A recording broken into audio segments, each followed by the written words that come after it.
2024ರಲ್ಲಿ ಅತ್ಯಂತ ಅಧಿಕ ಮತಗಳನ್ನು ನಾವು ತಗೊಂಡಿದ್ದೀವಿ. ಸುಮಾರು 5,85,000 ಮತಗಳು ಸೋಲಾಗಿರಬಹುದು. ಆ ಸೋಲನ್ನು ಕೂಡ ನಾವು ಬಹಳಷ್ಟು ವಿನಯಪೂರ್ವಕವಾಗಿ ನಾವು ಒಪ್ಕೊಂಡಿದ್ದೀವಿ. ಆದರೆ ಬೆಳಗಾವಿ ಪಾರ್ಲಿಮೆಂಟಿನ ಕಾಂಗ್ರೆಸ್ ಪಕ್ಷದ ಇತಿಹಾಸದಲ್ಲಿ ಅತ್ಯಂತ ಅಧಿಕ ಮತಗಳನ್ನ ಈ ಬಾರಿಯ ಅಭ್ಯರ್ಥಿಗಳೇ ತಮ್ಮೆಲ್ಲರ ಶ್ರಮದ ಪರವಾಗಿ ಇವತ್ತು ಗೆದ್ದಿದ್ದಾರೆ. ಆದರೆ ದುರ್ದೈವ, ನಾವು ಎಲ್ಲ ಕಡೆ ಹೋದಲ್ಲಿ ಇಡೀ ಬೆಳಗಾವಿ ಪಾರ್ಲಿಮೆಂಟ್ನ ಪ್ರಚಾರದ ಸಂದರ್ಭದಲ್ಲಿ ಯಾವುದೇ ಕ್ಷೇತ್ರಕ್ಕೆ ಹೋದರೂ ಕೂಡ ಒಂದು ಅಭೂತಪೂರ್ಣವಾದಂತಹ ಒಂದು ಸಪೋರ್ಟ್ ಮತ್ತು ಸಹಕಾರ ನಮಗೆ ಸಿಗ್ತಾ ಇದೆ. ಜನನೇ ಮಾತಾಡ್ತಾ ಇದೆ. ನಾವು ಮಾತಾಡ್ತಕ್ಕಂಥ ಒಂದು ಗೋಕಾಕ ಜನ, ಹಲವಾರು ಕ್ಷೇತ್ರದ ಜನ ತಾವೇ ಮಾತಾಡ್ತಾ ಇದೆ.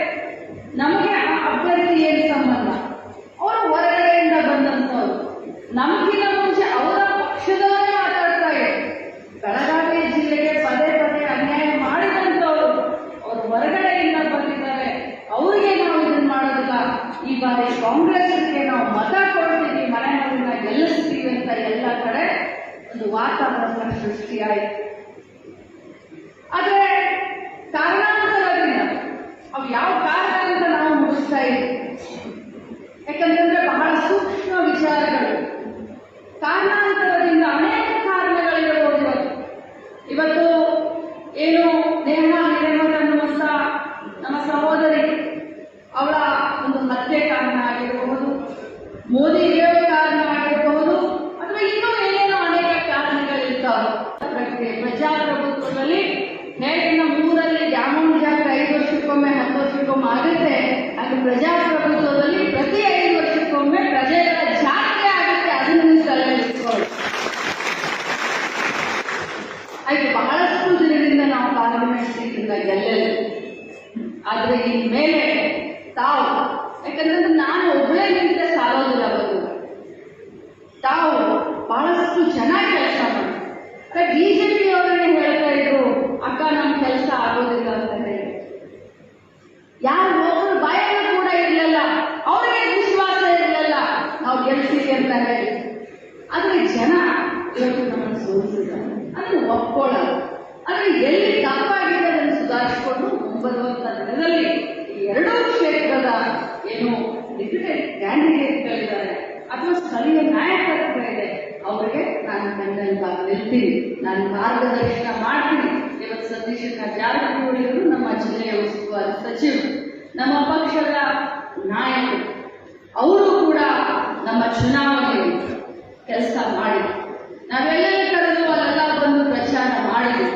ಆದರೆ ಈ ಬಾರಿ ಕಳೆದ ಸತೀಶ್ ಜಾರಕಿಹೊಳಿ ಅವರು ನಿಂತ ಚುನಾವಣೆಯಲ್ಲಿ ಅವರಿಗೆ ಅರಭಾವಿ ಕ್ಷೇತ್ರದಲ್ಲಿ 71,700 ಮತ ಬೈ-ಎಲೆಕ್ಷನ್.